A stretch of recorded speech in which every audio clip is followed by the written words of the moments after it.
Do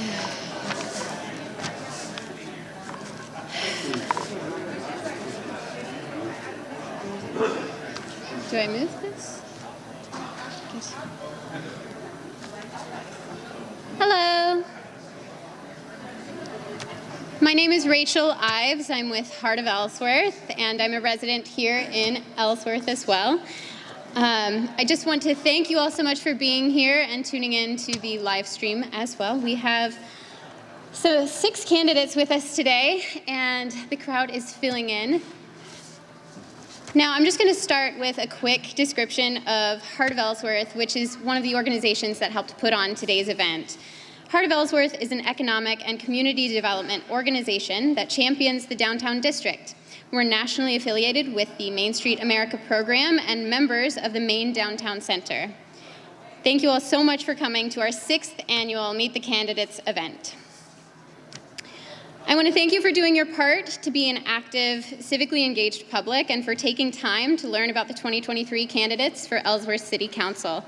In times like these, when many of us feel afraid for the well-being of our society, it's not easy to show up every day and participate in American democracy. So if you're here today or tuning in from elsewhere, I want to commend you for your faith in democracy, diplomacy, and yourselves as citizens of the community. If it was simply the beautiful posters that brought you in tonight, I want to thank you and also say that the painting in those posters and on social media is titled The Singing Flag by Joy Halstead. It was donated to the Ellsworth City Hall by Richard and Helen Dudham from their private collection. You can see the painting and learn more about it in the 2nd floor auditorium at City Hall. Now, before I thank the people who make this event possible, I have a quick note about the candidates you see on stage and on the ballot.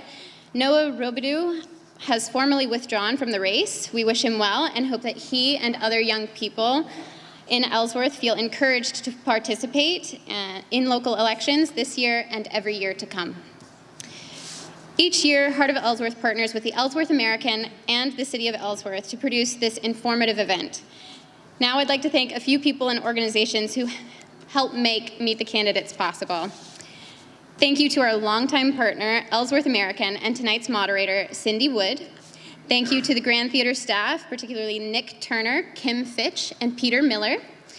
Thank you to the City of Ellsworth's IT staff, including Jason Ingalls and Nate Burkhard.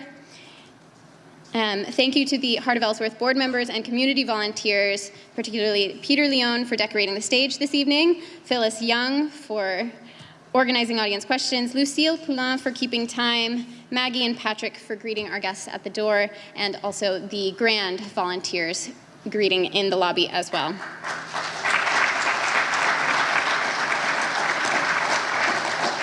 Next, I want to thank the Heart of Ellsworth Executive Director, Cara Romano, for organizing this event for the 6th year in a row. It's such a service to the community to meet our candidates and get to know how they will lead our city.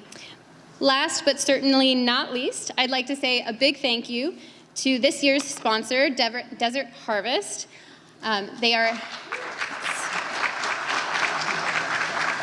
They're just across the street, and they help manufacture urologic, pelvic, and sexual health products. So I want to welcome to the stage Heather Florio, 2nd generation owner of Desert Harvest.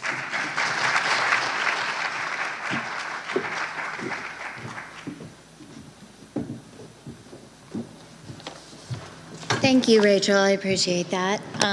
So Desert Harvest really believes in the democratic process, and that's why we wanted to be a part of this. For those who don't know, Desert Harvest has been around for 30 years, providing pelvic, sexual, and urological health products worldwide. And we're just in the building across the street. Definitely stop by anytime if you'd like. Thank you all for attending tonight. Cara asked me to kind of start this introduction here. This is a nonpartisan production, aims to provide an educational platform for the voting residents of Ellsworth.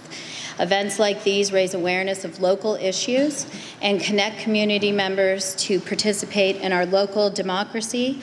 They allow us to learn about our candidates, what they stand for, and how they might represent us. Every candidate running in the seat here on this for the Ellsworth City Council has been invited to participate in the event this evening. Thank you all for being here and for participating in our legislative process. This evening is an opportunity to strengthen civil political discourse in our community. These city council positions, like all municipal positions, are nonpartisan. Small towns and cities are places where anyone can enter the political arena to make a difference in their communities. During this time in American politics, events like these are an excellent way to strengthen the democratic process, build trust in our public institutions, and allow citizens to start to make the changes that they want to see in their towns. As Ellsworth residents, it's your individual privilege and responsibility to participate in our local municipal democracy, ensuring greater community engagement in guiding the future governance of the city. Tonight, it is also the responsibility of each of us to remain respectful to each other, to not only listen thoughtfully, but to try to remain open to others' point of views. Though they may be differing views, we must trust that each candidate wants what is best for our city. The opinions expressed during this event are those of the candidates. They do not reflect the opinions or views of Desert Harvest, the Ellsworth American, or the Heart of Ellsworth. Rather, each of these entities serves merely to provide a platform to get to know these candidates as a democratic service to our community. Important reminders: ask that everybody, if they could, please turn off their cell phones. No booing. And please hold applause till the end. Thank you all for your time, and I would now like to introduce Cindy Wood, the Managing Director of the Ellsworth American, and your moderator for this evening. Thank you.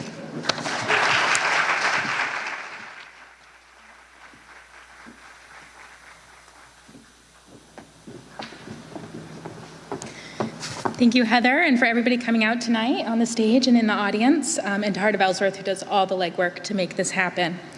I'm going to go over the rules real quickly for the evening. We're going to start with introductions. Each candidate is going to get 2 minutes to introduce themselves and tell you a little bit about themselves.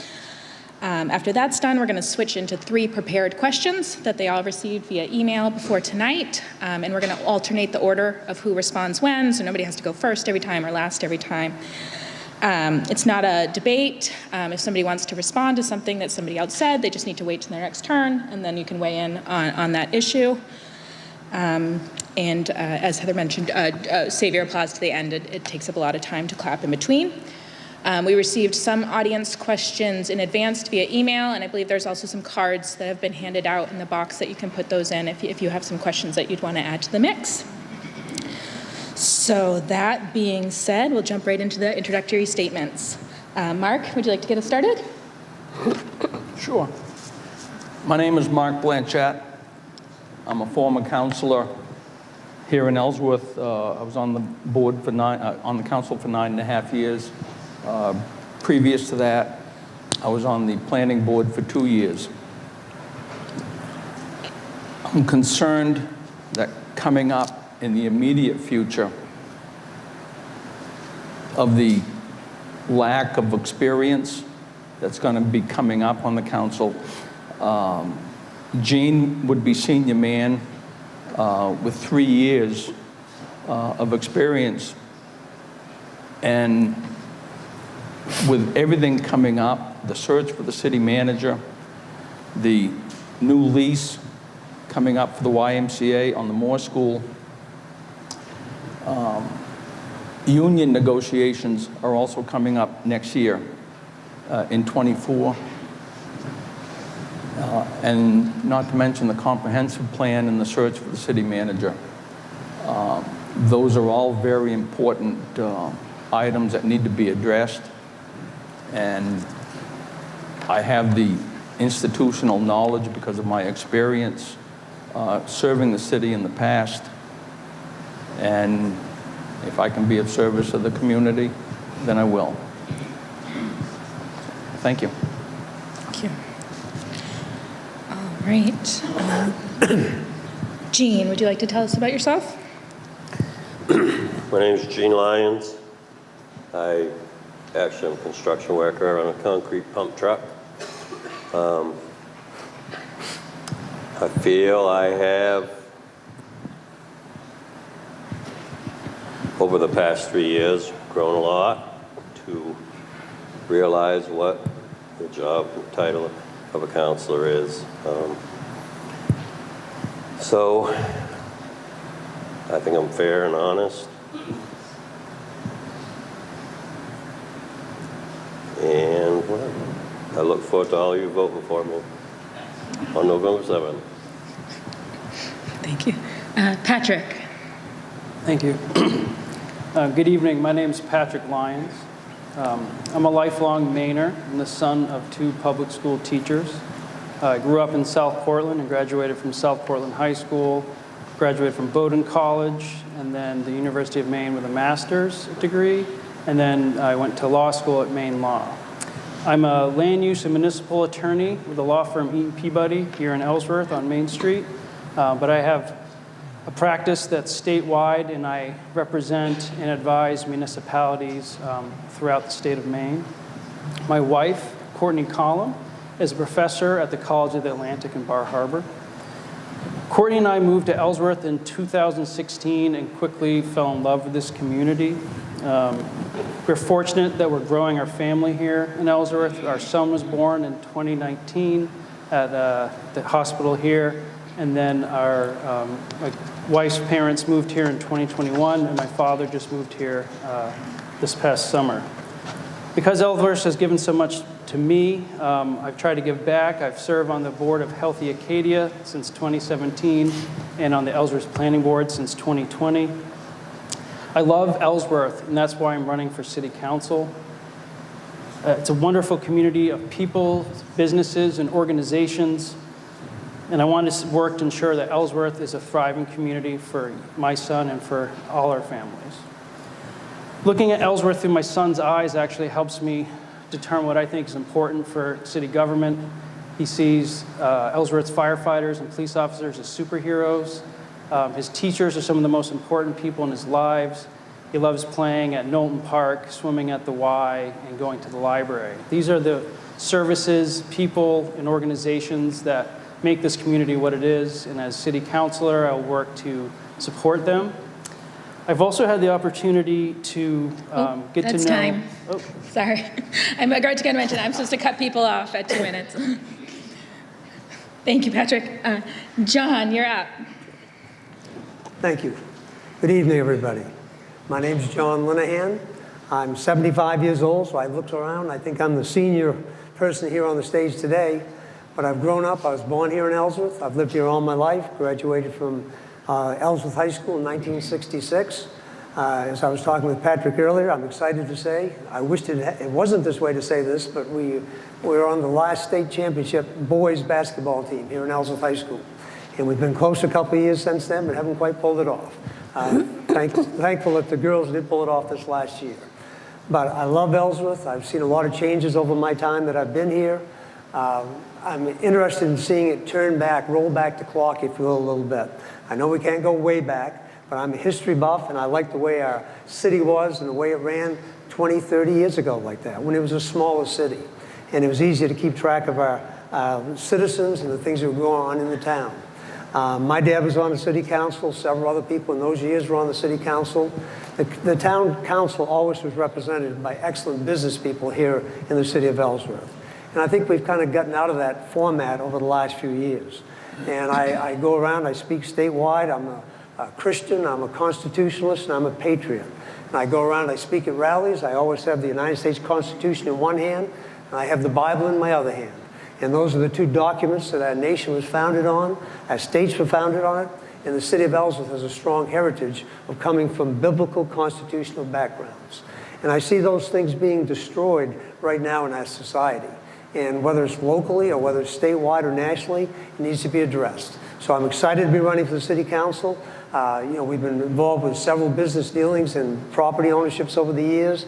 Developed the Mill Mall when it used to be a Regal textile mill and it was closed down. And my dad and I bought that at an auction and started out that to be the Mill Mall today. We've owned several other developments here in the area where there's many successful businesses right now. So I have a heart for business. Thank you. Thank you very much. All right. Ruth, your statement. Well, my name is Ruth Moore. I am a practitioner here in Ellsworth. We just moved in about 3.5 years ago. We have an intergenerational history with this community through my husband's family. I guess the biggest reason why I'm running is because of the sense of Nazili. And for those of you who don't speak Abenaki, that means a greater sense of community. And when we look at who we are and where we're at in this community, there are many things that have me concerned. As a business owner, as a mother, I've seen this community divided in so many areas, in so many ways. So my hope as a city councilor is to start opening up, creating the transparency where there needs to be transparency, and listening to the people. So I have these flyers up back if you wanted to know a little bit about me and about what we stand for. But when we look at our community and we look at the experience, I will say that although I don't have local legislative experience, I have worked on the national and international and state levels creating legislation, the Ruth Moore Act, the NDAA of 2016, and also in the state with Legislative 1384 and LD 364 for practitioners. The biggest thing that I want to look at as a council member is understanding the sense of community. We are all interconnected, and our people, our citizens, need to have their voices heard. And I truly found the power of this community back in May when I was in a very serious car accident, and I counted no less than 40 people stopping, asking, and getting help. And now it's my turn to give back to the community. That's time. Thank you. Nancy, your statement. Thank you. I'm Nancy Smith, and I guess I'll start by saying I'm not running for office because I think I have all the answers, but I'm really good at asking the right questions. When the City Council considers actions, we need to think about what's the goal? Is this the best strategy? What might the other impacts be of this decision? Is it cost effective? And most importantly, is it the right thing to do? I'm also not one to sit back if I think that I have an opportunity to make a difference. I know many strategies that can answer the challenges that Ellsworth is struggling with, and I'll get into those in the future questions. But I believe that as one of 7 councilors, I'll be able to bring these tools and these resources to fellow councilors, to the staff, and to the people of Ellsworth. As I've been going door to door on Saturday mornings, I'm sharing what I bring to the council if elected: experience, integrity, and common sense. I have experience at the municipal level and the state level. Here in Ellsworth, in my role on the Comprehensive Plan Steering Committee, and when I lived for nearly 30 years in Monmouth, Maine, I was on several town committees there, in addition to 8 years in the Maine legislature. My full-time job is leading a statewide nonprofit that gives me managerial and financial experience that would be helpful here. For integrity and common sense, this is in how I treat people and how I approach life. It comes from 30 years of farming, which is running a small business, and in raising 3 kids into adulthood as good, decent human beings. I'll ask for one of your 2 votes. And in this process, I've gotten to know Patrick Lyons, and I'll tell you he's getting my 2nd vote. I'm at the end of the ballot because it's listed alphabetically, so I'll just ask you, look at all the names in the ballot before you check off your choices. That's time. Thank you, Nancy. All right, we're going to jump right into the prepared questions. The first one is, what are the greatest challenges facing Ellsworth, and how would you address them? Patrick, do you want to start that one? Sure. Do I have a choice? Nope. I think one of the big issues facing all communities in Maine is trust, and it's trust with each other and trust in our government, our local government, state and federal. As a municipal attorney, I know how municipal governments are supposed to function, what they can do and what they can't do. I want to make Ellsworth City's council work towards having everyone trust our council. And this requires transparency and actively engaging with the community to invite comment and to invite participation with the city government. In doing so, I want to listen to everyone's problems, I want to listen to everyone's ideas, and then I want to find compromise within the community and within the council to work to solve problems. The other major challenge facing Ellsworth, and again everywhere, is housing. 2 years ago, as I said, my in-laws moved to Ellsworth, and my father did this past summer.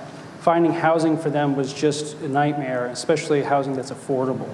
The rising cost of housing is also impacting our local small businesses' abilities to function. Without people living here that can't afford to live here, they don't have enough staff to run these businesses.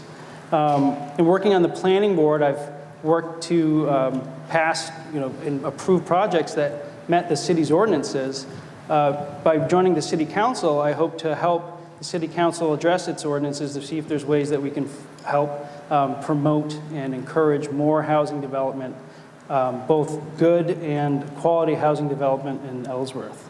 But the city also needs to explore other options, and that's including regulating short-term rentals. It includes trying to use incentives to have year-round rental properties be constructed. That's time. Thank You you. guys are making me be strict. Ruth, what are the greatest challenges facing Ellsworth, and how would you address them? I think Ellsworth is an incredible community, and I know that we all have our challenges. Some of the biggest challenges that I've seen are public education, city operations, business concerns for Main Street, our public lakes and our natural resources, affordable housing, and most assuredly, affordable and equitable access to medical care. So there is no one easy answer for this, and as Nancy said, I don't have all the answers, but I do work incredibly well with community members as well as leaders, and I believe that every person has something that they can offer to help resolve these issues. There was an issue or mention about experience coming into the board. Well, I think that every person has a rich variety of experiences. We may not agree with them, we may disagree with them, but having respect and tolerance for the experience and the resources within our community are perhaps the largest things that we need to focus on to resolve this. So I think the biggest thing that I would ask people to resolve these issues is, how does this issue benefit you? How does it benefit the community? And what are you willing to do to help resolve these issues to move our city forward? So, thank you. Mark, what are the greatest challenges facing Ellsworth? First and foremost, the search for a city manager. Without the right person, the city would be akin to a rudderless boat without a captain. The right person will initiate ideas and plans and bounce them off the council, department heads, and when available, his peers and connections they've made through their professional careers. And of course, he'd be bouncing them off the residents of Ellsworth. Also, an ambulance service to serve the city is paramount. No longer can we rely on Northern Light to have one of their units ready to answer the call at a moment's notice. No longer can we rely on an ambulance unit that's staged 15 miles up Route 1A in Lucerne, waiting in case there's the possibility of a call. One of my pet concerns is safe walkability in Ellsworth. There are a lot of people like myself who do a lot of walking within the city. We need to replace sidewalks that we've lost, that we've let literally disappear and become part of people's yards. Sidewalks that were once paved and maintained. We need to ensure the walking trails extension goes as planned from Birch Avenue to LL Bean, and we need some safe marked crosswalks with lights to safely get across High Street. In essence, safe, walkable, and maintained sidewalks and paths need to rise to the same level of importance as our roads. Lastly, in a long list of needs is transportation infrastructure. The roads are crowded and seemingly getting worse, both in the number of vehicles and in the road condition. That's time. Thank you. John, the greatest challenges facing Ellsworth, and how would you address them? Thank you. The greatest challenge facing Ellsworth is taxes. And when I received my tax bill this last year, I looked at it and it went up almost 18%, 17.87%. It went up. And I said, that just can't happen. And I talked to a lot of people in that community living paycheck to paycheck. And people are really hurting financially. So I think the biggest challenge here in the city of Ellsworth is how to get a handle on the city's spending. I always go by the plan that your spending determines your ending. And I think here in Ellsworth, we can't continue to go at the level of spending we're going. Taxes can't keep going up. And there's only one way to curb taxes, and that's by reducing spending. I've made my whole campaign, that's the major thing that I want to focus on. I talked with the finance director this past week, spent about, probably back and forth with emails, quite a bit of time with her, and I wanted to see about how our audited statements were coming. I don't know how many people are familiar, but we just finally got our audited statement for 2021 several months ago, and even now now getting our audited financial statement for 2022, which is now on the city website. So finances are a key issue in that. I don't think we do anything else but get a handle on that. It's about prioritizing and evaluating the spending. So my goal would be to reduce taxes right across the board, and this all can happen if you monitor your spending. I spent a lot of time, I've got a folder with me right now, it's probably about 4 inches long, that's the city budget. And I will go by every item, line by line, to determine and prioritize what Ellsworth citizens can afford and what we can't afford. And I have no problem making the tough decisions, just like you do in your own household. There's some things you can't have, some things that are greeds, not needs. And we need to have the city of Ellsworth running on its needs and reduce the taxes as soon as possible. Thank you. Thank you. Sorry, folks, I'm getting over a cold. Jean, same question. I think infrastructure has suffered over the past 15, 20 years anyway. And we've put more and more each year I've been on into roads, paving, buildings that have been deteriorating. I think we need to continue that trend and not go back to spending 1/10 of what we're spending now, and continue and try to get caught up. There's 96 miles of road in Ellsworth that we maintain, and the cost of paving at about $1 million a mile. We've got a lot of catching up to do. And we can't do it all at once, but we need to start doing more. I could echo some of the other stuff, but there's not much sense. Thank you. Nancy, greatest challenges facing Ellsworth. Thank you. As you've heard from the others, there's internal and external challenges. There are a lot of questions about staff turnover and the financials. I hear concerns from a number of people about these issues. It's ongoing, and it has risen to the point where it needs attention from the council. Now, council should not be involved in the day-to-day operations, but it will be key in hiring a new city manager. The external challenges: how do we manage growth while continuing to keep what we love about this city? Housing choices, traffic management, water and sewer. How's that for a sexy platform for your campaign? But it's not sexy when it's not functioning anymore. There are immediate needs in housing, food insecurity, and addiction. I have ideas I'd love to explore with fellow council members. Short-term rentals, how do we differentiate valuation based on use? Where residential property values don't go up, just because the house across the street sold as a short-term rental as a commercial property. Pre-approved building types for a variety of ranges of housing. Investing in social and educational institutions that raise the aspirations and engage people of all ages and economic spectrum. Regional transit options make it cheap, easy, and popular to use transit, and it'll happen and alleviate traffic for those that want to stay in cars. Capitalize on the opportunities. If you watched the City Council meeting last night, Economic Development Director Jana Richards outlined community development block grants that can be used for exactly these goals. Let's reward that kind of innovative thinking as we move forward. Thank you. Thank you. The next question is, what is your vision for Ellsworth's future, and what will be the council's role in trying to make it happen? Jean, do you want to start? Can you repeat that again? Sure. What is your vision for Ellsworth's future, and what will be the council's role in trying to make it happen? So, and again, getting buildings repaired that belong to the city that are in disrepair, roads. And then the council has to try to get this funding and serve it to the citizens of Ellsworth, which is next to impossible sometimes. And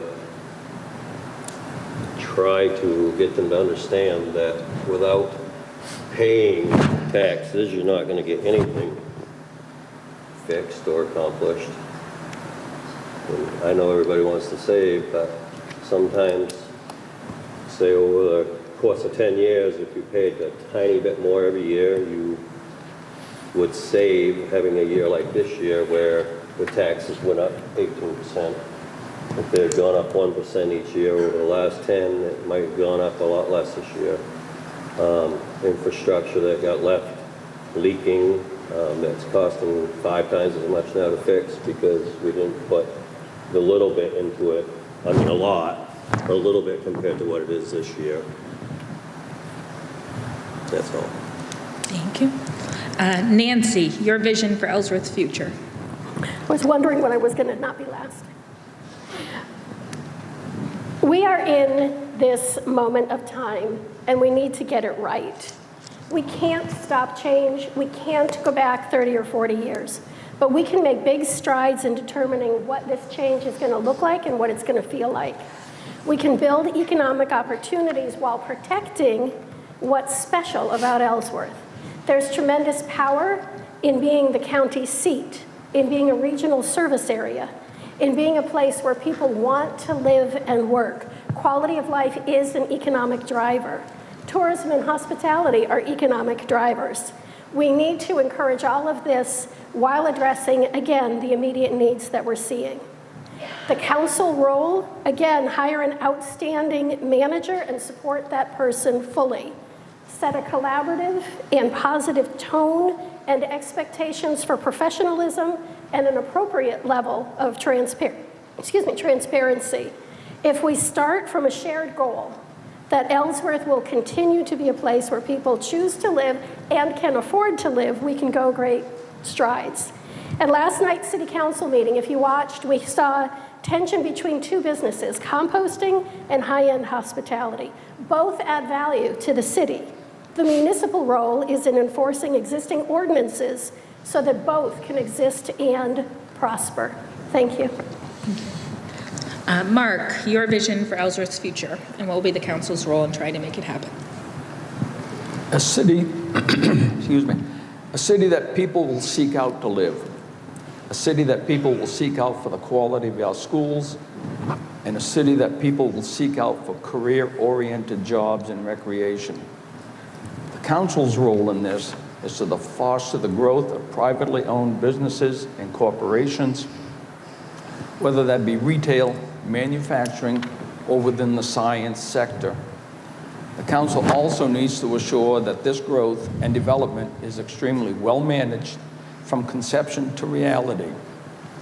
And when the growth happens, the council needs to step back and let it grow more. All of these opportunities need employees, and with those employees come families. We need to provide a clean playground and play area for the children, recreation area, and other opportunities so the children of Ellsworth have activities to look forward to in their lives here. Thank you. Patrick, your vision for Ellsworth's future. Thank you. I want Ellsworth to be a safe, nurturing, and thriving community. Safe in that we have well-staffed and well-supported fire, EMS, and police services. We also need good roads, reliable utilities, and access to broadband for everyone. Nurturing in that we have well-staffed and well-funded schools that provide healthy and engaging environments for all of our children. Strong schools are a key factor for people when they determine whether to move to or to stay in Ellsworth. Strong schools also mean a strong local economy. Thriving in that the city acknowledges it is growing because people want to live and work here. We need to find smart, proactive ways to plan for this growth and to support our residents and small businesses. The city's role in making all this happen is leadership.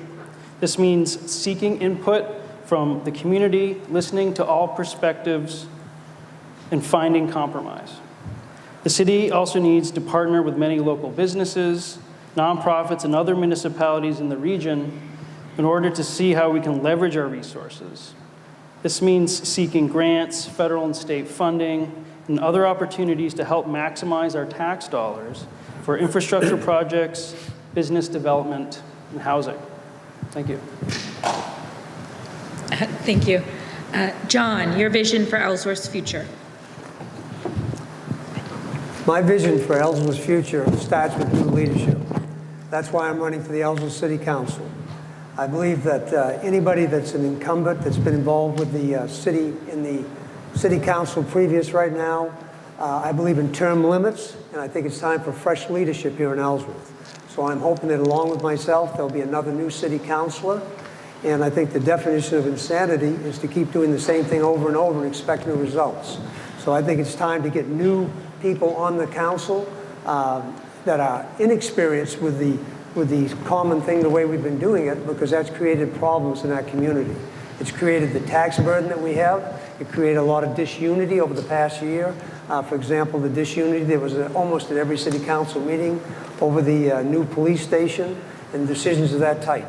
And I think, as I was talking with a couple of the members up here earlier, we're going to disagree on some issues, but let's disagree agreeably, and let's have a cup of coffee afterwards. I don't think that's happened on our Ellsworth City Council. There's been a lot of fighting, a lot of bickering, a lot of arguing, and I think it starts out for the future with new people on board, new leadership that will head Ellsworth in a proper direction.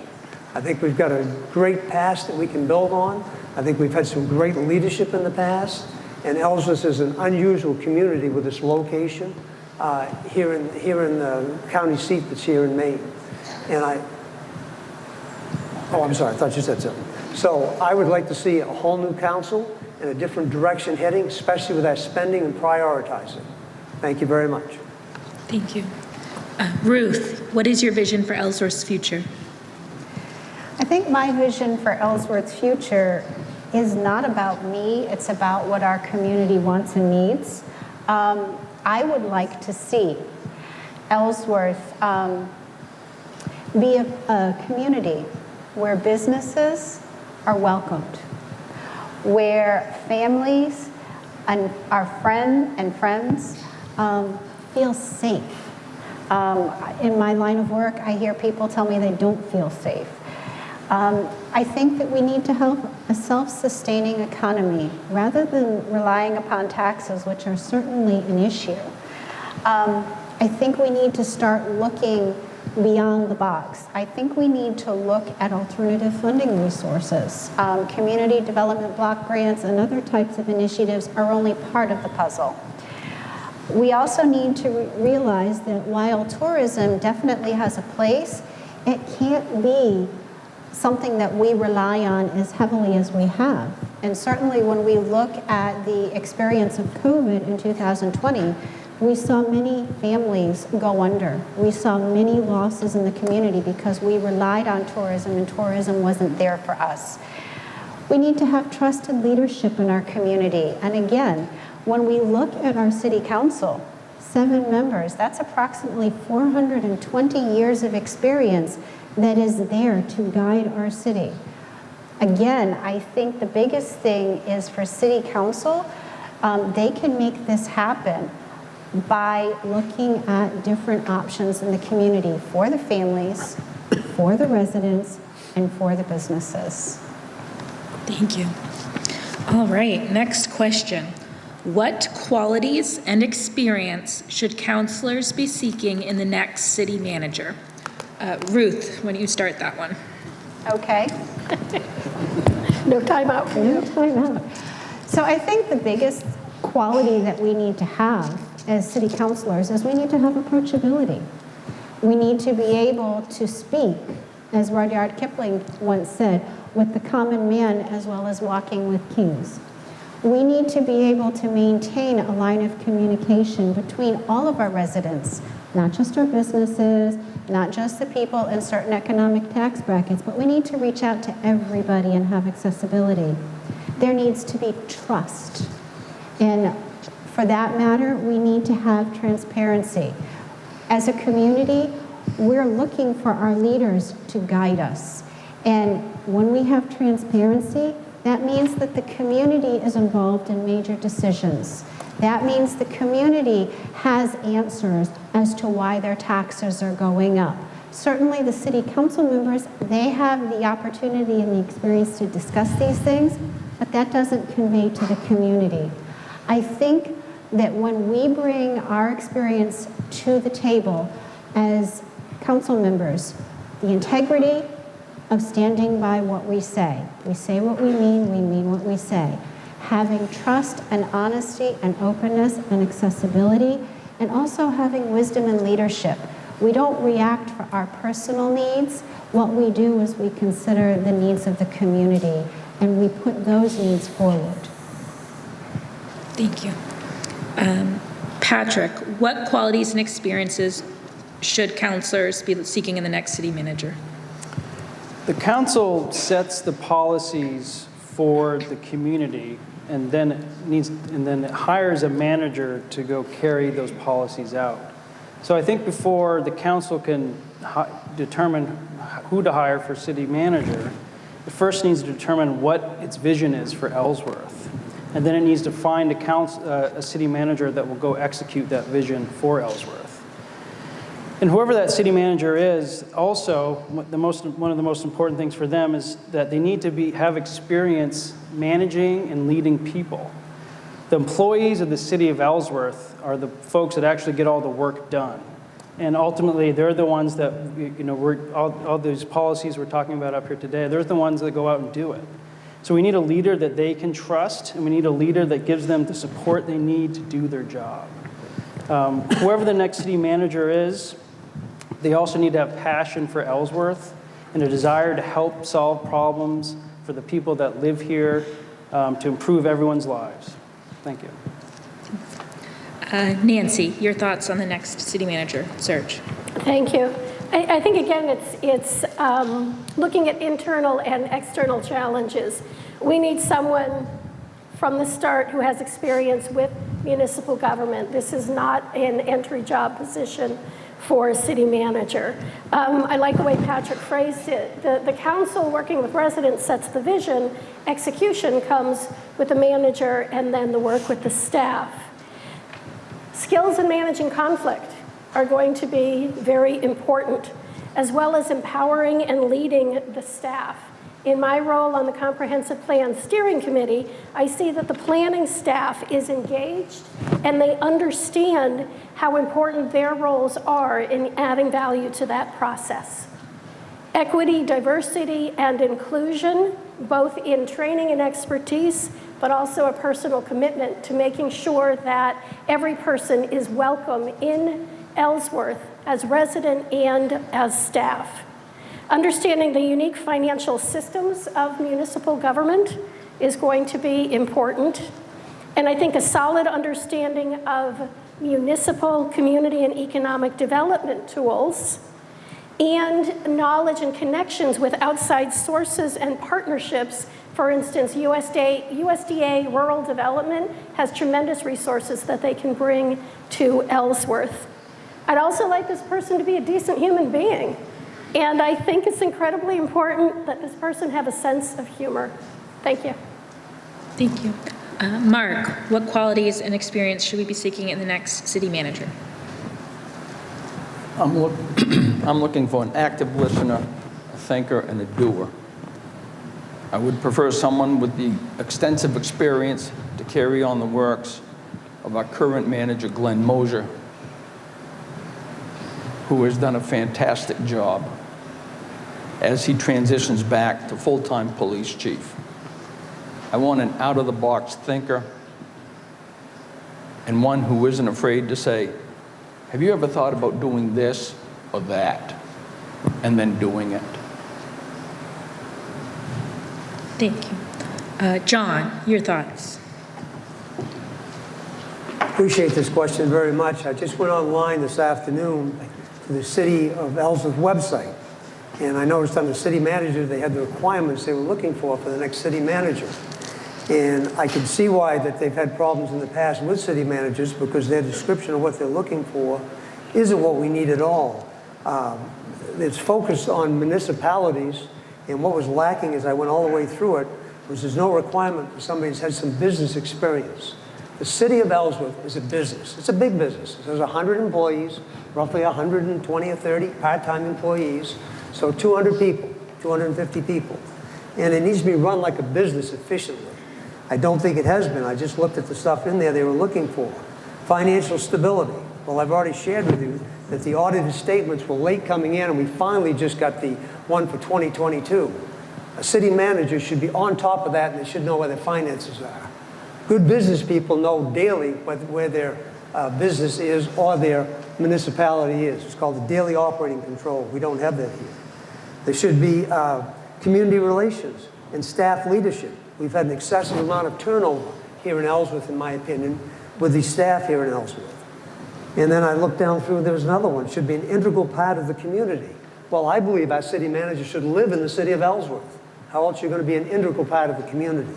So the city council, these are the guidelines they were looking for, and I thought it was lacking somebody with business experience who wanted a degree in this, a degree in that, but no practical business experience.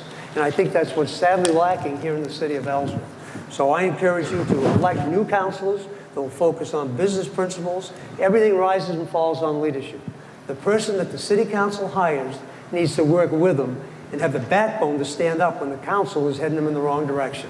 So I want somebody with business experience that will step up and do the right thing in Ellsworth. And That's we do need time. a new city manager. Thank you.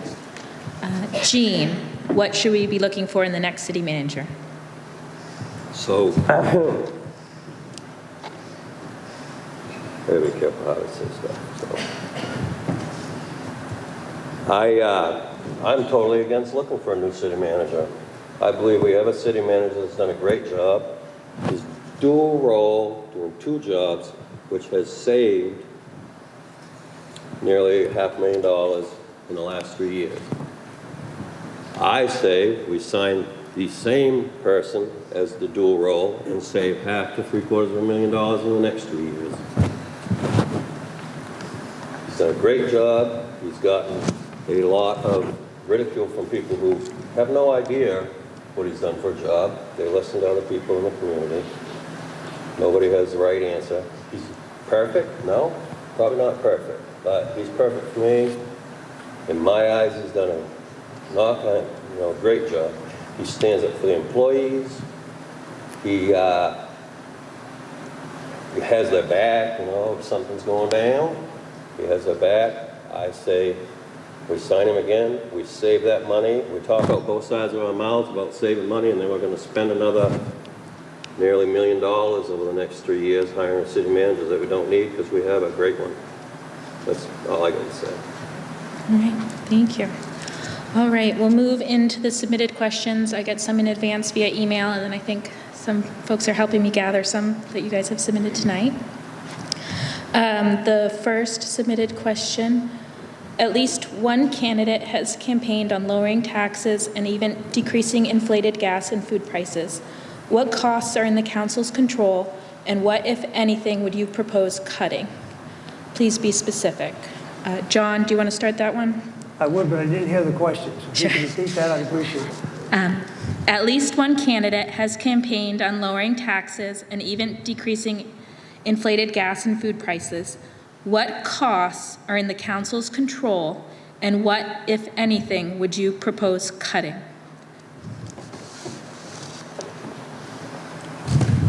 I brought the city budget with me tonight, and the way to start doing it is you need to have a line-by-line item review of everything that's in there. It all gets back to spending at whatever level you're talking about. Everything starts locally, and some of the things that you're talking about obviously will be done on a different level, a state level or a national level, but it starts with spending. So I'm running for the Ellsworth City Council because I will go through every single line item in the budget and I will prioritize. And when you do that, you're going to take out the things that you don't need, and you might want it, but you don't need it, and you can't afford it. You have to live within a budget, just like we do individually. The city needs to do the same thing. So it takes time to do that. I'm willing to spend the time to go through and do that. I have all the figures right here. I'd be glad to share them with anybody if you want to take the time to go through them with me, because I'll go line by line if elected. And I hope to be elected. I've had a lot of experience in running multiple businesses that have done exactly the same thing. I understand finances and how to get our expenses in control. So thank you very much. Ruth, what costs are in the council's control, and what, if anything, would you propose cutting? I tend to agree with John on many of the business principles for our city. I believe the council has the responsibility to understand what the budget is. I think they also have the responsibility to say, I think this doesn't sound right, I think I need more information, or I think this needs to be examined or audited. Can you justify why this expense is coming to us? I think the council also has the responsibility to look at alternative funding sources. Certainly there are grants out there, there are different types of cost share programs that the state brings in.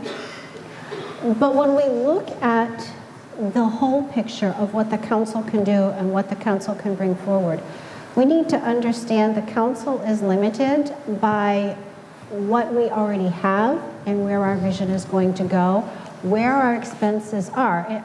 Changes don't happen overnight. Changes take time to develop.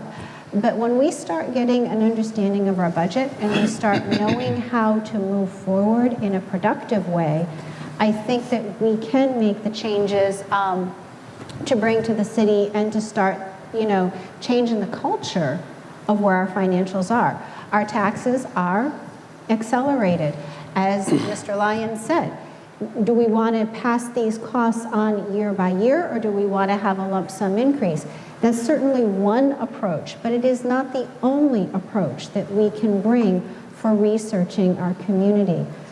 The city has missed opportunities to bring grants into the businesses and to support our community, Main Street, and other business initiatives. We don't need outside entities to govern our budget. Our council needs to look at that and see how we can be creative. Thank you. Patrick, same question. Well, I like John's idea of, going through the budget line by line. I think that's important. That is a function of the city council, as we are, they are bestowed with the responsibility of managing the city's finances. And then, as far as proposing cutting, I'm not just going to say, I'll cut this or that. I think what you need to do is you need to look at what you're spending money on, what's the value of that, and if there's ways to find efficiencies or redundancies, things of that nature, then there's an opportunity to reduce spending. But as Ruth said, I think looking for funding opportunities outside of the city as well is important, and it should be a critical part of the city council's work. If we can find grant dollars or other federal state monies that we can use to leverage the tax dollars that we have here, that's smart government. There's ways to see if we can get our dollar to go a lot farther. So the budget process is important. It's important for the city and its city councilors to be careful with its spending, to find ways to be efficient, but then ultimately there's the ways that we can leverage the dollars we have to accomplish the many, many goals and priorities of the city. Thank you. Jean, what costs are in the council's control, and what, if anything, would you propose cutting? So, I don't know if there's a misconception with people, but last, I believe it was January, we started budget talks and budget workshops. And for about half of the year, until into June, we, on a weekly basis, had at least 1 to 2 budget workshops that sometimes lasted 3 or 4 hours, sometimes 2.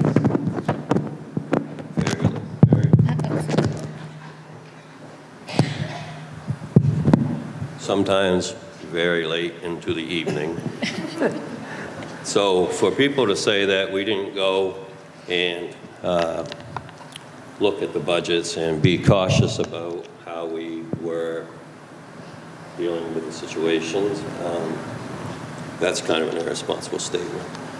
I'm not going to agree with what anybody said so far, because I lived it last year for hour after hour after hour after hour of listening to what the different departments needed, asking them, can you get by without it? When they say no, they absolutely can't, unless they cut people's positions. I just decided that I needed to vote the way I did at the time. This year will be more the same, from January until June or July. We'll spend hour after hour that people don't see sitting through budget meetings, and so there's nothing that hasn't been looked at, like people's misconception. It's all been looked at. And we made decisions based on how we felt the need for the community was. Thank you. Nancy, same question. I have 3 points on this. I'm hoping I can at least get 2 out in the timeline. I disagree with John's premise. Why would anyone volunteer to serve on a board that works through developing a budget if they know that the council is going to go line by line through it? I think when we've talked about trust, we need to trust the people that are stepping forward and serving on these commissions. Now, there's certainly the final decision with the city board, with the city council, but I want to be clear that people who are putting effort into the councils and the boards that come to this are respected for their work. And secondly, in my time in the legislature, I really came to see clearly, government does not run like a business. It runs like a household. Business has a profit and loss, and at the end of the day, it's judged on net profit. That is not how government runs any more than it's how a household runs. Yes, you need to be frugal. I am frugal to a fault. Yes, you need to manage income and expenses. But unlike a business, a government has, I think we all know the term, the triple bottom line: social, environmental, and economic. And there are times when revenue is down, and that is when you've got to invest more to keep your people safe and healthy. So it's not a business. It doesn't mean that you run roughshod over the finances. I'm going to hold off and hope there's another question where I can hit the third point and not try to tuck it in at the end. Thank you. Okay, thank you. Mark, what costs are in the council's control, and what, if anything, would you propose cutting? Originally, you said, you mentioned that one of the candidates was talking about controlling the price of food, gas, and so forth. Obviously, the council has no say on that. I would like to be able to, but unfortunately, we can't. So having said that, the cost of everything has gone up. The cost of running City Hall, the cost of the fuel to run it, the cost of the employees, and everything else. has just skyrocketed in the last 2 to 3 years. And we really can't do anything about it. If we want the streets plowed, if we want an officer to answer our emergency call, if we want a fire department to show up when we call them, and if we want qualified, excellent teachers in our schools, then we have to pay for it. That's the price of living in a service center. Ellsworth is one of 14 service centers in the state of Maine. It's always a little bit more expensive to live in a service center. Out of those 14, Ellsworth has the lowest taxes of any of them. We should be proud of that. Working on a city budget, I've done it 9 times. It's very difficult. We do it line by line. And sometimes we get down into the hundreds of dollars, you know, to spend $100 here or $200 there. That's how critical it is. Thank you. Thank you. Can I applaud that statement? Well, the question is done, so sure. Question 5. Ellsworth is currently preparing a comprehensive plan to provide guidance for the continued growth and development of the city over the next 10+ years. Have you participated in that planning process? Mark? What was the end of the question? Have I participated in it? Have you participated in that planning process? Not in the comprehensive plan, no, I have not. I told my wife a year ago when I was getting off the council that I was going to retire from it, and I did. We traveled, we did things that we never did before. In essence, we've had a ball. And now it's time for me to get back on, but as far as participating in the comp plan, no, I have not. Okay. Jean, same question. Can you repeat the beginning of that? Sure. Ellsworth is currently preparing a comprehensive plan to provide guidance for the continued growth and development of the city over the next 10+ years. How have you participated in that planning process? I have not participated. I wish I could do more participation in some things, but with the amount of hours I put into my daily job, it just doesn't leave a lot of time. So I'm hoping there are good community members who are doing right and putting together a great plan, and I will see it if I'm elected. Hopefully we'll see it sometime to approve it. Ruth, same question. So have I participated in the comprehensive plan for the community? No. This was not my choice. I have a business on Main Street. I own 104 Main Street, which is a 2-story building. When the comprehensive plan was released, or the draft of it, like the resources, my business was overlooked because we are a medical practice, and we were told succinctly that the medical practice should be on the 2nd floor. At no time have business owners, other minority owners, or myself been contacted to participate in the comprehensive plan. We literally had to seek out and answer questions. So have I participated in it since the research and that study was done? Yes, I voted, or I submitted my opinions, but I think that this is a perfect example of why our city council needs to be there for all of the businesses and residents, because there were at least 2 businesses on Main Street that were never consulted. It was assumed that our practices didn't contribute to the Ellsworth business community or the economic community, when just the opposite is true. So I would like to take and see that change. I would like to see all of our businesses have the opportunity to participate in this comprehensive plan. Thank you. Thank you. Patrick, have you participated in the comprehensive planning process? Yes, I have. The planning board actually has been involved with the comprehensive planning process since it really started. We work closely with the city planner on kind of scoping, kind of the groundwork as far as what the comprehensive plan process would look like. Also, members of the planning board are on various of the kind of the subcommittees for the comprehensive plan.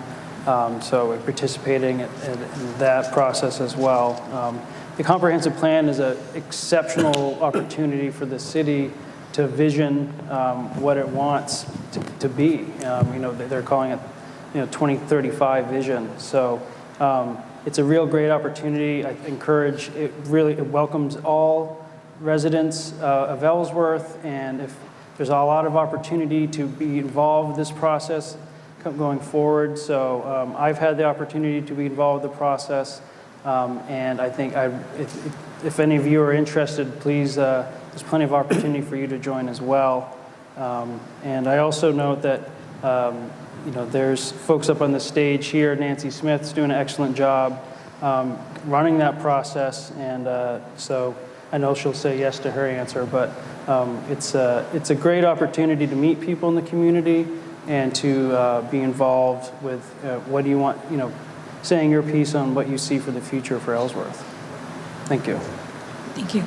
I guess we know the answer now. Nancy, have you participated in the comprehensive planning process? Yes, I have. I am on the Comprehensive Plan Steering Committee. I want to let you all know this was a competitive process. There were 10 openings and 17 people applied. We had to make a pitch to get on the Comprehensive Plan Steering Committee. I've shared that with my friends who are planners and municipal officials across the state. They've never heard of this before. You had to try to get people to come volunteer. And again, we go back to everyone recognizes this is a point in time for Ellsworth. The 10 of us who are working, there's a genuine camaraderie. If you're interested, the next meeting is a week from, God, it's all kind of a blur at this point. It's the next Monday. We have finished the assets, trying to gather up the assets. Next is visioning. This is very public. The meetings are public. You can come in person. You can come over Zoom. Google Ellsworth, Maine Comp Plan, and you'll find a website dedicated to it. The public outreach has been very strong. We're doing a mix of public, if you saw us in the Franklin Street Parklet, if you've seen us up at Knowlton Park, and also going to other people's meetings to make sure that voices are being heard.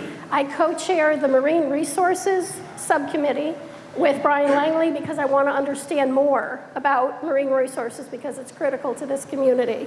I co-chair Ag and Forestry with John Stein because I am a forester and I have been a farmer for almost 20 years. I can add expertise and perspective there. So, yes, I've been a part. I want for all of you, have you participated yet? There's still plenty of time. Just Google it and you'll find it. It's an extraordinary process with great people working there, and I'm honored to be a part of it. Thank you. Thank you. John, have you participated in the comp planning process? No, I have not. I have a different approach to most of the other people up here, I think. Comprehensive plan is part of a bigger plan put out by the United Nations called Sustainable Development. It was first referred to as Agenda 21. That's now, I believe, Agenda 35. And it's a plan to remove the freedoms and a lot of the private rights that we have as citizens, as individuals, and as businesses. If you go on the United Nations website, you can look at some of the details on it. So I'm for planning, but I'm not for the comprehensive planning the way it's being pushed down from the United Nations group.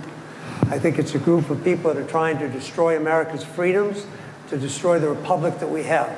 So even though I'm for planning, I'm not for comprehensive planning as we're discussing it here tonight. I think it should be looked at very, very cautiously and stayed away from in most cases. Thank you very much. Thank you. Next audience question. Should the city consider limits on short-term rentals? Nancy, do you want to start that one? Wow, should the city consider limits? Yeah. It is really hard to hear you from the lineup here. So please don't start the clock yet. Okay, thank you, sorry. I can do it again. Should the city consider limits on short-term rentals? Okay. Number one, we need information. I think gathering an inventory of how many there are. Number two, differentiate between owner-occupied.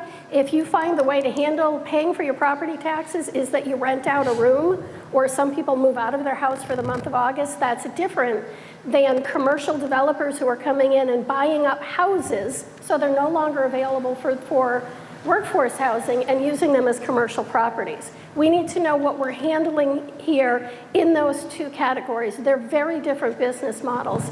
We can't make the decision about limiting them until we know what we've got. I can tell you from the work I do, the general consensus is 10% is the limit of how many short-term rentals you can have in a neighborhood before you lose your neighborhood. When the house across the street from me sold, I was afraid if it becomes a short-term rental, I don't get a neighbor, I get bachelor parties every weekend. Luckily, that's not the case, but you lose your neighborhood in that way. So let's gather information, and I think a firmer understanding of what the impact is of these. I guess a closing comment is the work I've done on the state level in advocacy. It is in the municipality's power to track them and to put limits on them. We need to decide if we want to. I would also urge a regional approach. As they saw on MBI, when Bar Harbor limited short-term rentals, immediately those commercial developers went out to the small towns who don't have the capacity that Bar Harbor does. So let's look at with our neighboring communities in order to capture that. And actually, there's some work happening where that might come in. Watching to see when I lose time, but there's some collaborative work happening to track housing opportunities on a regional basis, and this is one way to capture that. Thank you. Okay. Patrick, should the city consider limits on short-term rentals? Just ditto to what Nancy said. That's why I'm voting for Nancy. I think so. It's a complicated issue. It impacts. Now I can't. There was an article last week in the BDN about short-term rentals and the determination that some parts of Maine it's not so much an issue, but Hancock County it is. And again, I've seen firsthand how hard it is to find reasonably priced housing in this city. And I anticipate that if we look into it, short-term housing, short-term rentals does have an impact on our housing stock and availability. So I'm not saying we just go in there and say, ban it all or have anything like that, but have a smart approach to it and see if, and if we determine, this is impacting the availability of housing for residents of Ellsworth, then we do need to regulate it. Thank you. Ruth, should the city consider limits on short-term rentals? I think when we look at the issue of short-term rentals, we have got to weigh certain things that most people don't consider. The first thing that we bring in to the city is that when we're looking at short-term rentals, they're usually for one of three reasons. Tourism, with our VRBO, Airbnb, business employees like Jack's Lab is constantly looking for housing for their employees even though they've built extra housing. And we also need to look at health providers. So I am a healthcare provider. I literally have 2 rental apartments that we rent to healthcare providers so that they have accessibility to the hospital. When we're looking at short-term rentals, we're looking at these 3 populations strengthening our economy. Yes, we do have housing issues that can be mitigated through other resources. Short-term housing is not the end-all be-all, but as some of our members have said, for people who are stretched financially, short-term housing pays their tax bills. Short-term housing can meet overhead living costs, rent, utilities, heating, and many other variables that households have. So is it within the city to put limits on short-term rentals? I don't think so. I do think we need to balance our community with the existing rentals and resources. There are many buildings which are vacant, which can be converted into apartments and other facilities. We just have to have the vision to think out the box and make it happen. I've seen this happen for disabled veterans across the country, recycling buildings and turning them into affordable housing for people. So, Thank you. Mark, should the city consider limits on short-term rentals? No. That's just another way of asking, should the city step in and step all over the rights of property owners? If I wanted to put a short-term rental unit on top of my garage, and it meets all codes, it meets all ordinances, passes all the inspections, then I should be able to, without the city telling me that somebody can only live there for X amount of days and no more. So, no, I would not be in favor of that whatsoever. Thank you. John, should the city consider limits on short-term rentals? I'm having, like Nancy, I'm having trouble hearing it then. Sorry. I just want to get the middle word, that's all. If I look at you, I can't. Should the city consider limits on short-term rentals? Was the word limit? Limit, Still broke up. regulate. Okay. Absolutely not. In no way should the city be regulating our own private property. I told you I speak around at rallies with the Bible and the Constitution. That would definitely violate our constitutional freedoms to own property and to express our rights to have that property. We pay the taxes on it, too many taxes here in Ellsworth, but we pay taxes on it. It's ours, and we should have the right to do with it whatever we wish to do with it like that. So absolutely no. It would be another step in the city of over-regulation. I talked with a business person here in Ellsworth this past week that just turned down the chance to buy a piece of property because he felt it was over-regulated by the city and it increased his cost too much, so he walked away from it. He had a deposit on the property and walked away from it. I've talked with other business owners that feel it's not a business-friendly climate. That's just one more step in the nail in the coffin to affect business. So absolutely not. It would violate our constitutional freedoms. Thank you. Jean, same question. I am not in favor of it at all. If you need more housing, you need to attract some people to come develop, put in more housing. There seems to be a problem with some of the ordinances, codes, that maybe could be less restrictive, and that would allow for maybe some less expensive building that's still up to code, and that would make it affordable housing. But if you buy a piece of property and your intention is to do it short term, then by all means you should be able to, as long as it meets all the requirements. Thank you. Next audience question. People are sick of polarization. What is your plan to make Ellsworth function with minimum drama? John, do you want to start that one? Oh, wait, sorry, I'm doing the wrong. Ruth, why don't you start that one? I don't want to mess up my order. Ruth. this certainly is something that I'm very concerned about as a practitioner. We can't have our community infighting. We have many issues that people feel very passionately about, some on the right, some on the left. And when you look at my materials, you're going to see a very simple quote. The elders teach that when the great eagle flies, the left wing and the right wing must work together. And this same lesson applies to our community and the many issues within it. Somewhere along the line, our citizens haven't been heard, our leaders haven't been heard, and there is a major disconnect. So when we look at polarization, it's a matter of engaging in conflict resolution. It's engaging in positive psychology, and it's developing resiliency between all the parties, holding space for each other, respecting each other, listening to each other.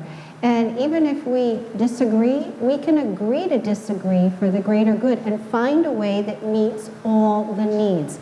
There's been polarization in the public schools. There's been polarization regarding the rainbow sidewalks. There has been polarization regarding businesses and jobs. There's been polarization regarding household issues. It's about time that we realize that we're all in this community and we all need to work together.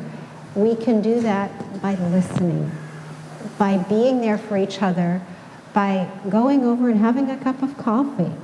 I met with one of the other candidates. I treated him out to breakfast so we could start to understand the needs and what we could bring into this community. Thank you. Nancy, your thoughts on polarization and making Ellsworth function with minimum drama? Well, it's funny because you use the word drama, and one of my favorite quotes, which is ironic right now, is I like my drama up on the stage, not in my life, and yet here I am up on the stage. I disagree with, I think, almost everything John has said tonight. But I look forward to having coffee with him. If you were here earlier, we were up on stage being a little silly with nerves, and he and I danced. I mean, that's how you do it. I signed up for something in StoryCorps through WERU where they invite you to have conversations with people that you're very different from. I had to outline my political spectrum, and then what do I love doing? Do I have kids? And what they do is pair you with people you have a lot in common with except politics. They put you together and you talk about everything but politics. When I get together for coffee with John, rather than say, oh, you're so wrong on the UN Agenda 21, AARP and the Girl Scouts of America endorse it. We're going to talk about pets, kids. He lives across from the water in an area I've gone kayaking with my daughter. That's beautiful. Find the things you have in common. I think if the only thing we know about our neighbors is their lawn signs, we've lost huge potential and the loneliness that comes from that. And I'll just say again, the organization that I run, Grow Smart Maine, we have a summit on Thursday, and it's on the epidemic of loneliness and how land use patterns have impacted that. And the man who's the speaker has a book out, and he talks about art as a way to come together. Imagine if we were all given blank paper and colored pencils, or at the summit, we're going to learn how to write a haiku. Let's find the ways to find what we care about. We found it with the pandemic, a common enemy, but can we find ways to find that common ground without a common enemy? Those are my remarks. Thank you. Great. Okay. Jean, your thoughts on polarization and having Ellsworth function with minimum drama? Well, I think that I have definitely 100%. I have my opinion. I also see things from all sides. There's more than two opinions even. It's not just right wing, left wing, it's this and that and something else. Everybody has an opinion. And I try to look at everything from all angles. I may not change my mind, but believe me, any vote I've ever done, I've looked at it from every perspective that there is, and then I make my decision. I do it based on the, I'll call it evidence, the presentation that's brought to me. Thank you. Mark, your thoughts on polarization? That's the word I'm not getting. My thoughts on what? Polarization. Disagreements. Yeah. Different views. There are some people that go out of their way to create polarization, to create drama.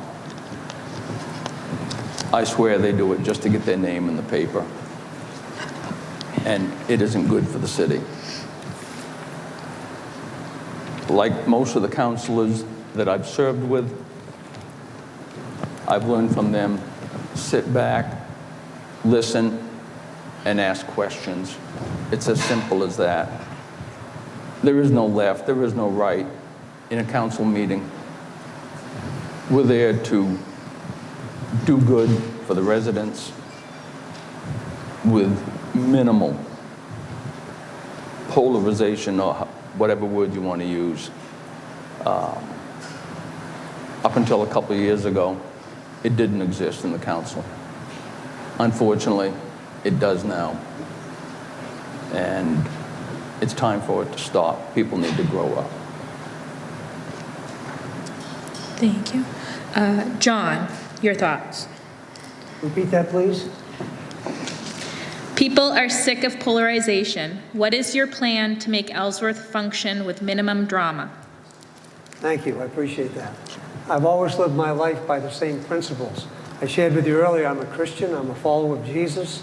I trusted him with my soul when I was 26 years old. And I read the Bible every day. I study it. In the Bible, you treat people the way, exactly the same way that you want to be treated. Greatest commandment in there is to love the Lord thy God with all your heart and all your soul, and love your neighbor as yourself. And I try to treat people exactly the same way I want to be treated. As Nancy said, we're probably opposite on most of the issues we talked about tonight. But I just got to know her earlier. We had a little dance step right there. Only thing is, my wife leads, and she was trying to lead too, so I was right at home.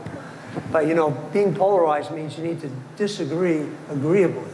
And I try to do that. There's nothing wrong with being passionate about what you believe in and fight for what you believe in. But when it comes time and the decision goes the other way, I was against the police department location, the way it happened down there. But I was also the first person at the open house to go out and check it out there.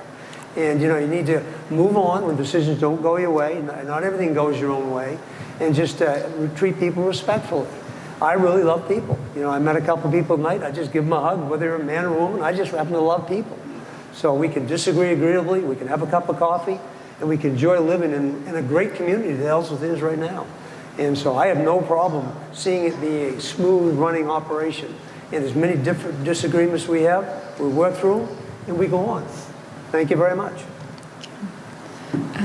Patrick, your thoughts? Well, it's a very polarizing issue, so sorry. Well, I think it's good to have a sense of humor.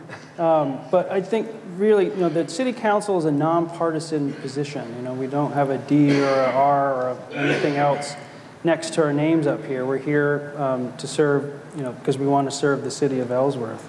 As far as polarization and drama, the job, I think, of an effective counselor is to listen and to listen respectfully. Everyone here, we all have different opinions about things. But if you want to be good, and you want to be a good leader, and you want to solve problems, you listen to everyone's perspective, because somewhere in there is the solution. And you also need to be willing to change your mind. And I think it's important that I don't know everything, I make mistakes, and I'm always learning. So listening, being willing to change your mind, and being willing to learn from each other. That's the great thing. There's 7 people on the city council, and then there's 8,000 or whatever folks that live in Ellsworth. And having people come to meetings, engaging, trying to get information to learn about an issue before you make a decision. If you can do all that, and then ultimately you need to seek compromise.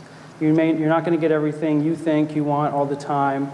You may not get exactly what you want, but if you're respectful and you listen and you earn the respect of your fellow counselors in your community, you can find compromise, and then ultimately you're able to solve a problem. And that's why I think we're all up here wanting to run for city council.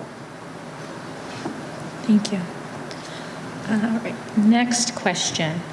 We touched on this a little bit, or a lot of it, in the short-term rental question, but does the council have a role to play in increasing the availability of affordable housing in Ellsworth? John. Could you repeat that, please? Does the council have a role to play in increasing the availability of affordable housing in Ellsworth? Well, I think the council has a small amount to play in it. I'm a free enterprise, private business person, and I believe if there's a need, the business community will step up and will meet that need for affordable housing. I don't think it's the government's position to be involved with that. I think it's something that's very easily taken care of over a period of time, no matter just whether it's housing or anything else. If there's a need, the business people will step in and will meet that need. Whether it's rentals, whether it's purchasing new homes or renovating older homes, I think it can be best done by the private industry and take that over. I think government, in my opinion, doesn't run anything correctly compared to private business. I think private business is very efficient, very economically run, and always they can make a profit and do what they're doing and still deliver quality products at affordable prices. And I think it's a value we're looking for in housing, and I think it will be by the private sector, not the public sector. So I would like to see the council stay right out of that, let private business take care of itself in that area. Thank you. Mark, your thoughts on affordable housing? The council's role in affordable housing would come mainly through TIF districts, tax increment financing districts that would be set up. And some of the tax money paid on those properties is returned to the developer. In return, that property is removed from the state assessment on Ellsworth taxes. So in the end, at the end of the day, whether it's a 10, 15, 20-year TIF plan, it ends up being a wash as far as taxes are concerned. But beyond that, the development of affordable housing comes within the private sector. The city would have no say, no role in developing its own. That's best done to the people that do it professionally, not to the city. Thank you. Ruth, same question. I can honestly say I do not believe the council should have a role or take responsibility in increasing affordable housing. What I do feel the council can do is to work with the code, the city's codes, and allow the business and private sector to pick this up. This is not an issue for regulation. It's not an issue for the government or the city government to step in. We are part of a community, but we also have a free enterprise system, and this is why landlords purchase buildings to commit to the community. So it's not the city's responsibility to increase the affordable housing. It falls to the business community and the private sector to create that. The city should not be mandating the taxes on that. They shouldn't be mandating the different aspects of it. Court enforcement. I watched a meeting online a couple weeks ago, and I noticed that the council and the planning committee were talking about regulating additional building sizes. So if you had a garage and you wanted to convert it to housing, they were trying to create mandates of how big this building could be and what you could do with it. And then you bring in city codes as to what's allowable and what's not. I think that's an extensive amount of overreach. I think the city council should run the city and let the businesses and the strength of the private sector come through. Thank you.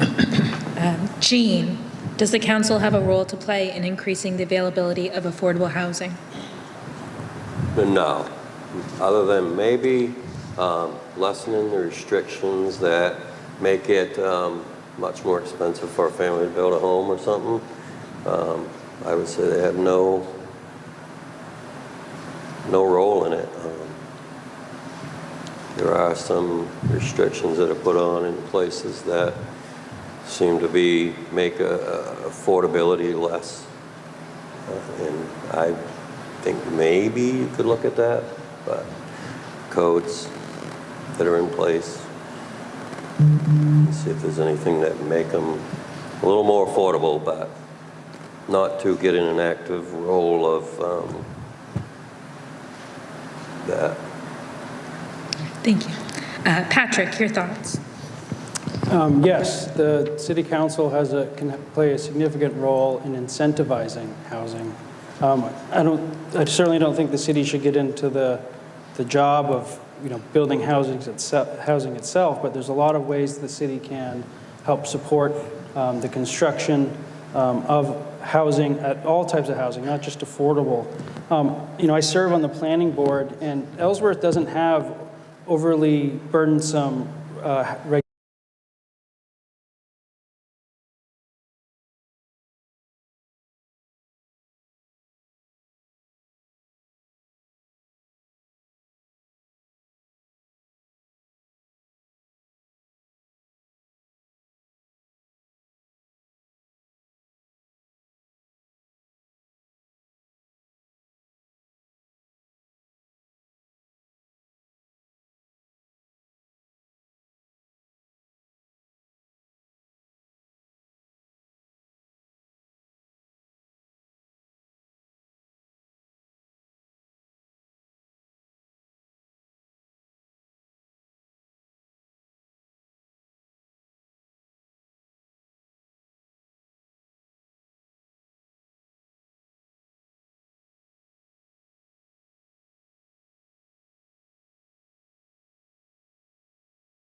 consider.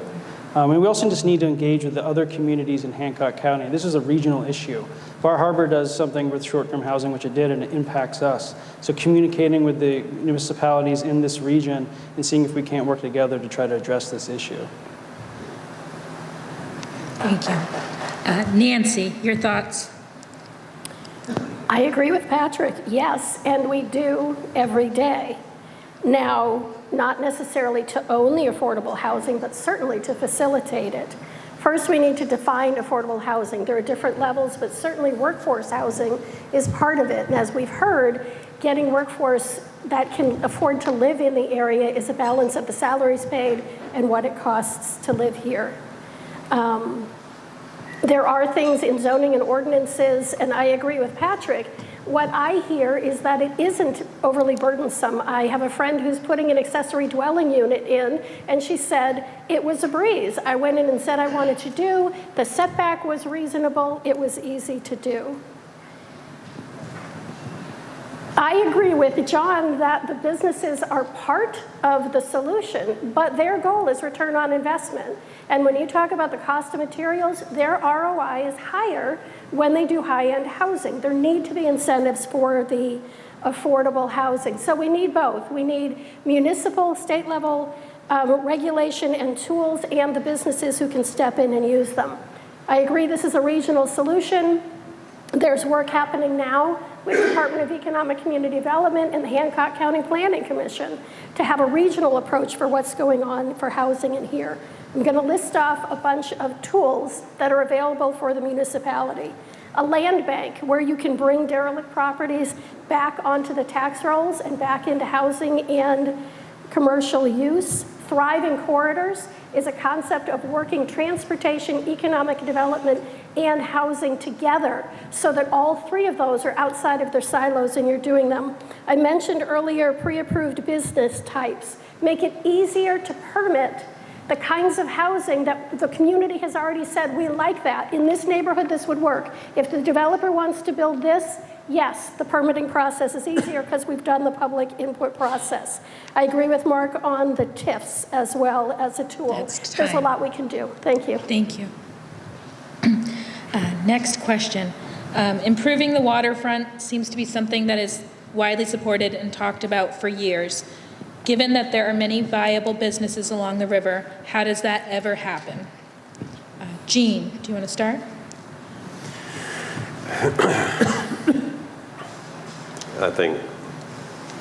I wish we had more waterfront. I mean, we have a small area and a lot of it has businesses on it, so I can't see going in and taking or buying up those businesses to improve the waterfront. I don't have any answers for it. John, same question. Can you repeat that, please? Improving the waterfront. Given that there are so many viable businesses along the river, how does improving the waterfront ever happen? I guess I look at improving the waterfront as a private enterprise. It should be handled by the private. If I caught that question right, I wasn't sure. I didn't quite hear the last I think time. what they're referring to is developing the waterfront for recreation, you know, paths and public spaces. Okay. All right. I appreciate what the City of Ellsworth is trying to do, developing our waterfront.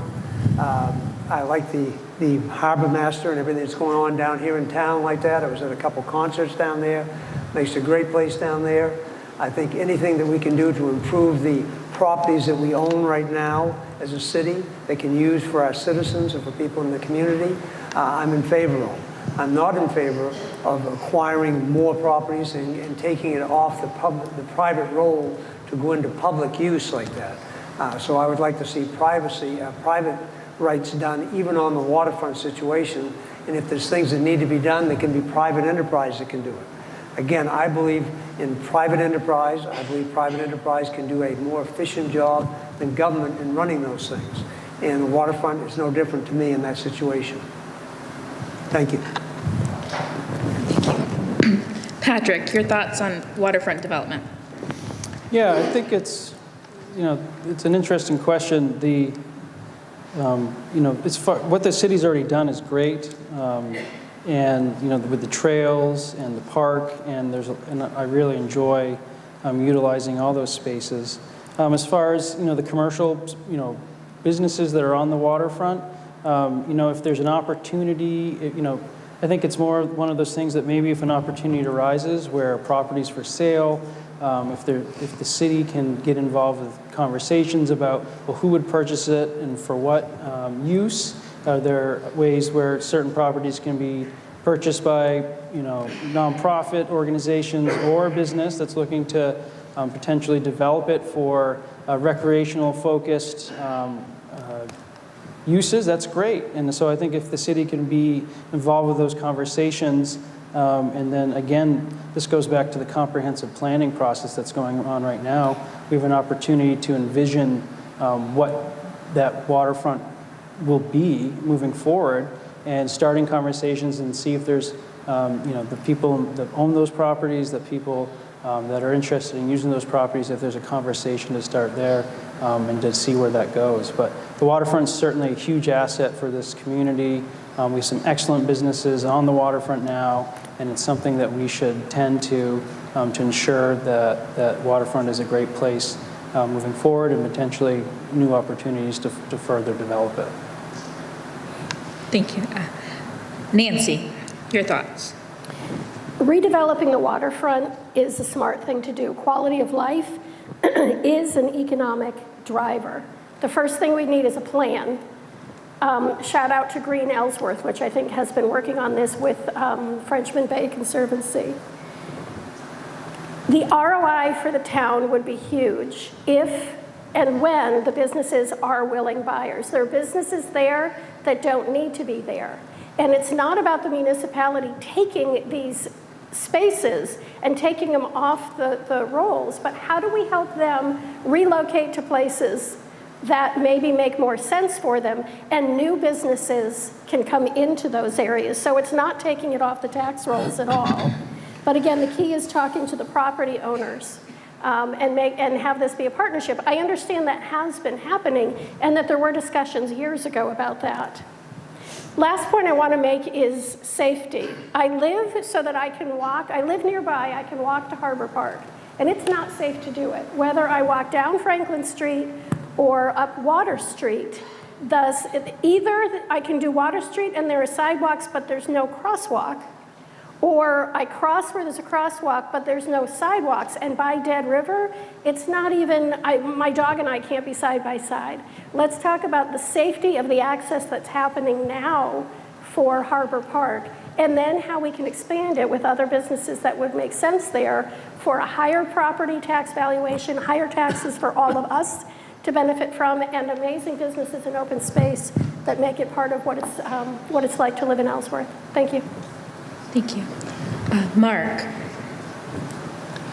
With the careful and judicious use of state and federal grants, the properties over time, and it will take a long time, a couple of decades, the properties can be purchased at a mutually agreed upon price with the owner.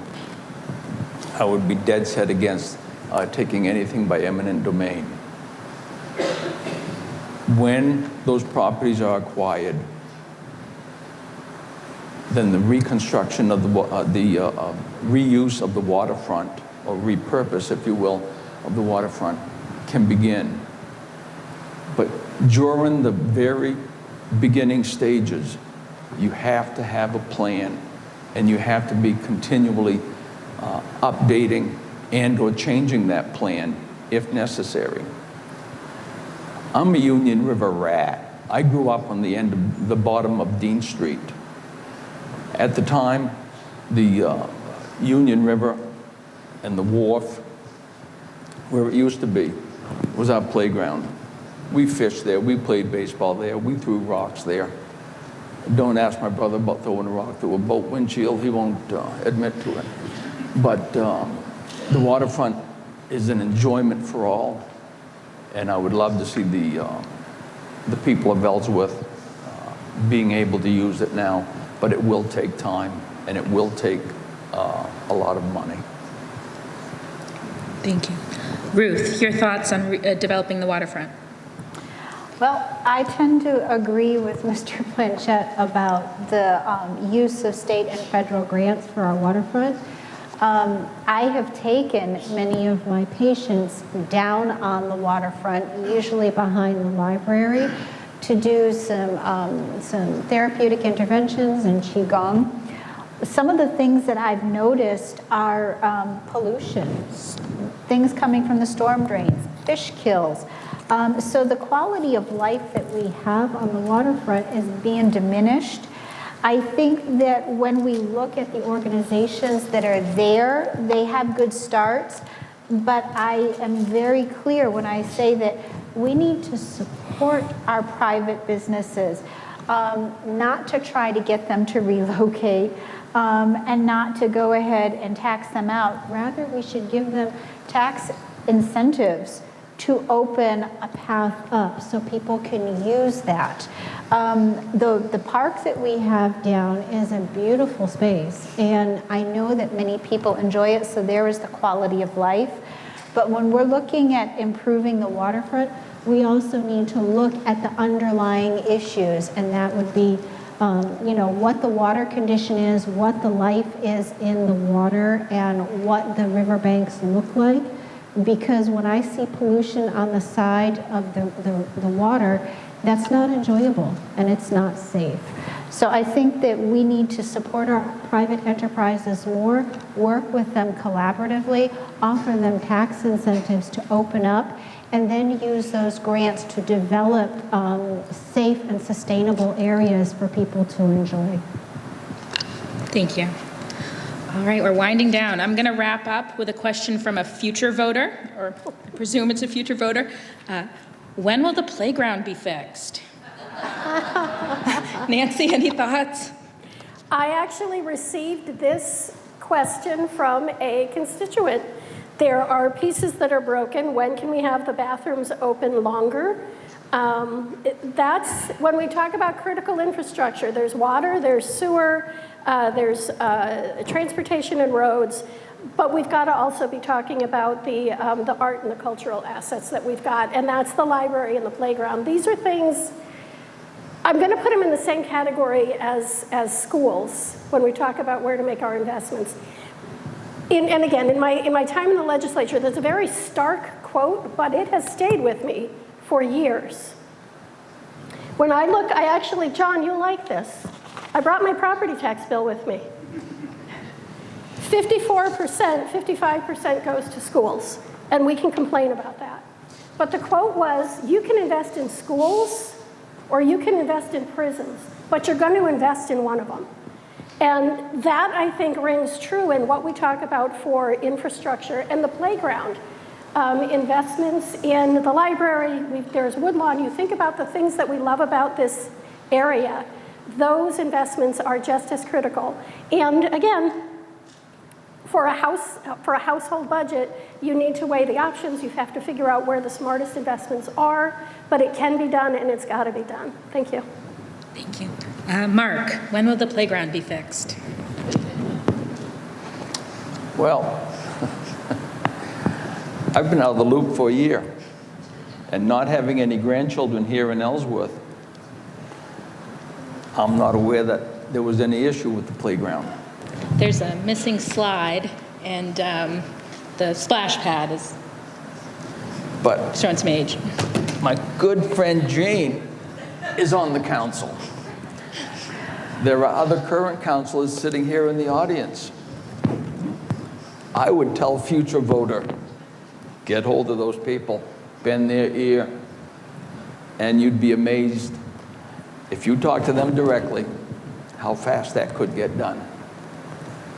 Other than that, as of right now, that's the best I can tell you. I know it's not what you wanted to hear, but it's out of my hands right now. Jean, when will the playground be fixed? Well, there's no bigger fan of the splash pad than my 5-year-old daughter, Madeline.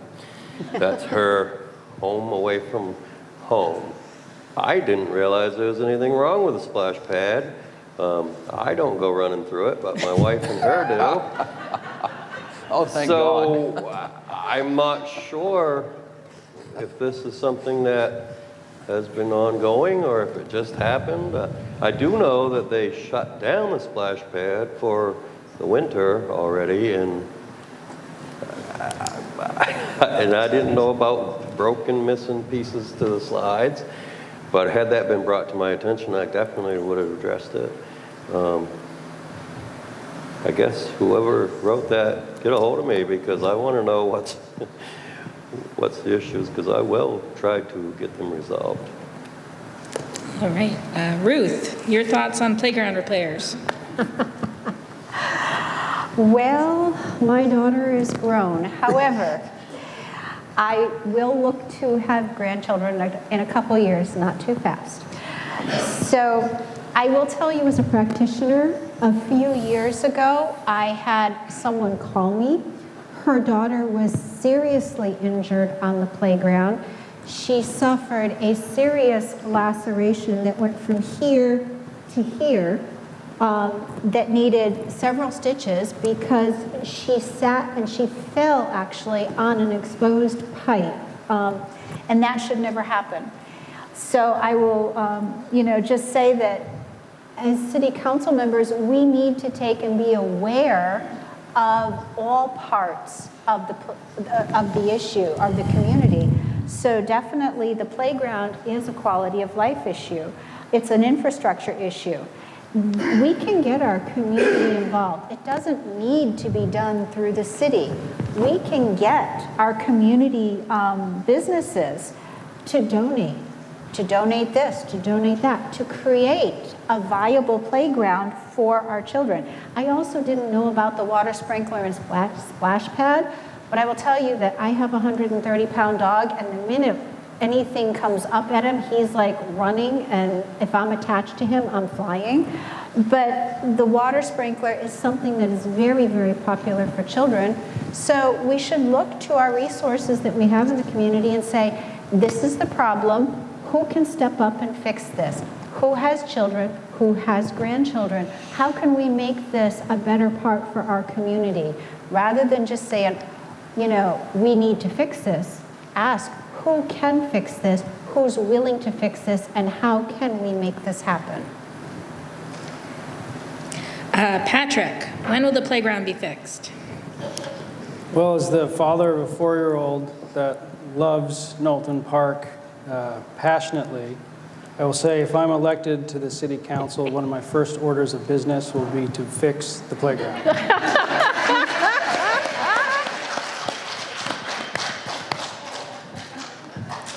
That's it. John, when will the playground be fixed? Repeat that question for me, please. Come on. When will the playground be fixed? When will the playground be fixed? Yeah. Thank you. I wasn't aware there was a problem at the playground, but my kids are all grown, my grandkids are all grown up now. But anything that the city's involved with needs to be safe and needs to be productive for our people here in our community. I'm a big believer in whatever the kids want. I do my best to bend any personal budget or contributions that I have to help young people and help children like that. So back when the YMCA was built where it is right now, my dad and I had bought the Mill Mall property up there. They were trying to get started, didn't have the money to finance it. So we sold it to them for about half of what it was valued at the time to help it get started. So I like Ruth's idea about businesses helping out. Anything for our children, I'm in favor of like that. And I like Patrick's answer like that. I don't have a 4-year-old, but I'd support it 100% too. Thank you. All right. That's it for this evening. I'm sorry I didn't get to every question, but we plowed through a lot. And thank you for speaking so candidly, and thank you for submitting questions. And follow up with the candidates if there's things that we didn't get to that you want to hear from them. We had some contact information in the paper, or you can grab them here tonight, or I'm sure you can find them online. Thank you.